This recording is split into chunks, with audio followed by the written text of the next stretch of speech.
I don't know if you guys know this, but this is a Harry Potter mug. It says, "I solemnly swear," when it's all black and it says "Mischief Managed." Too late to show you that now. I already have the coffee in there.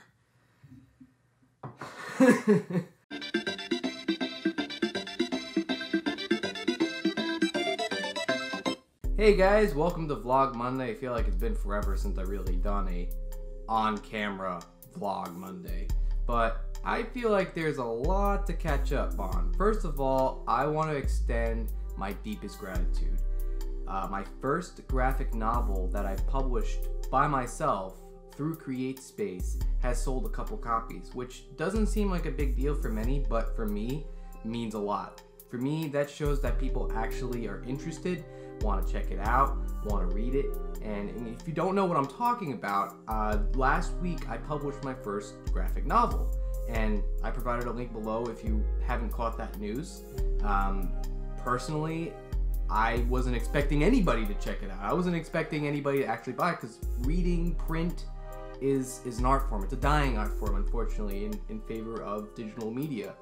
In fact, when I created the two options, there was print and ebook, I was favoring ebook because I felt like more people were going to download it, but I've actually found that people were ordering the book in print, which for me says a lot. For me, that shows that my audience appreciates, hard media. And, it really means a lot to me to know that that's happening. So, like I said, thank you. If you haven't checked it out, there's a link below. You can check out the book, check out what I'm talking about. I'm probably going to be posting a behind-the-scenes video every once in a while in preparation for the next parts of the series, part 2. Well, actually, it would be Khalil Book 1, part 2. So, expect that to come in the near future. Also, there were a lot of things to happen in the last week as far as animation goes. We had the release of Boss Baby and Ghost in the Shell, two movies that I don't have any interest in, and one's for a different reason than the other one. Boss Baby, I mean, that's pretty much expected. I had no anticipation to seeing this movie. This looks like DreamWorks 10 years ago as opposed to DreamWorks 5 years ago. So, a little disappointed in where they're going.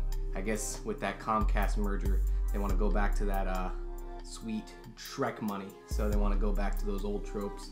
But Ghost in the Shell, I don't know if you know this, regardless of the whitewash casting, the controversial casting choices of having Scarlett Johansson play a Japanese character, I just didn't like the anime, which, shocker, a lot of people wouldn't expect because it's a very well-known anime, very well-known manga. It's influenced so many different movies. When I first saw this movie, it was around 10 years ago, and I guess I just wasn't into anime around that time. Maybe my opinions changed. Maybe I'll revisit Ghost in the Shell and see if my opinions changed. It's weird because there were anime that I was watching, just for some reason Ghost in the Shell just didn't stick out to me. For me, it just didn't.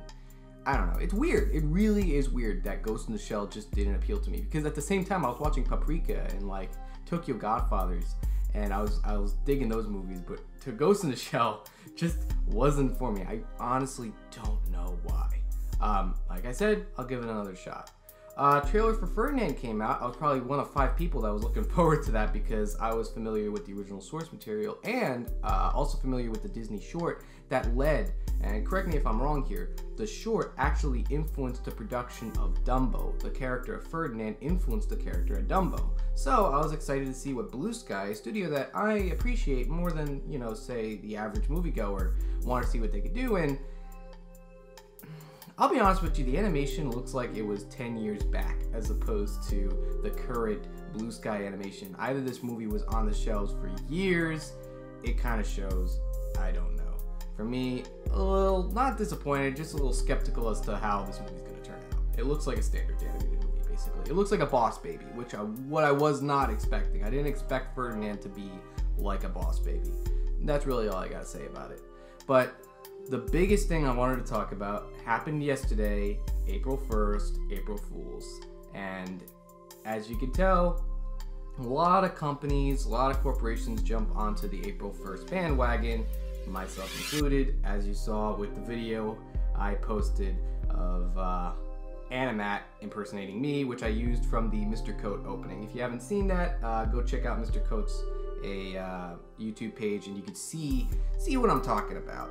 And I had all this extra footage when editing this together, and I talked to Matt about it, and he said, you know, you can just do whatever you want with it. And I really loved that bit where he was impersonating me. Unfortunately, I didn't have time to edit the footage of me impersonating him.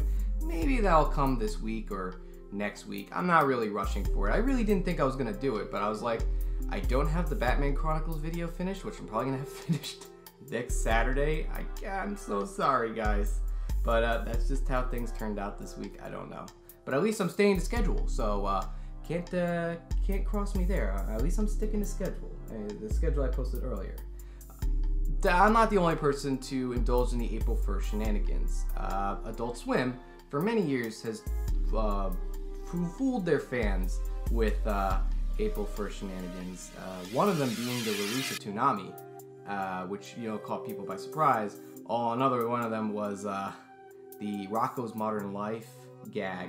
Oh no, that wasn't Adult Swim. That was that was Nickelodeon. Well, obviously it would have to be Nickelodeon, but they did show Rude Removal on April 1st, which was a Dexter's Laboratory episode that was deeply censored. So everybody's wondering, what is their prank this year? And they got us good. They got me good, because I was actually anticipating watching a third episode of Samurai Jack. Or would it be the fourth one? Yeah, I was anticipating watching the fourth episode of Samurai Jack at around 11 o'clock, but I turn it on and I look at the guide and it says Family Guy, Samurai Jack. I turn it on, what do I get? The season premiere of season 3 of Rick and Morty. Like, what? Like, no one saw that coming. Everybody saw the advertisement, people knew that they were going to release it, but they never gave the official release date. But they released the first episode in anticipation of a show they're showing in the summer on April 1st. And I guess it's a month or two away. That's cool, because they really did leave us off on a big cliffhanger for a really long time. Most shows do. Like, I want to say, like, between season 2 and season 3 would have been a whole year that we haven't seen Rick and Morty. Maybe even a little bit longer than a full year. So the fact that that's how they ended it really, you know, really says something. I don't know.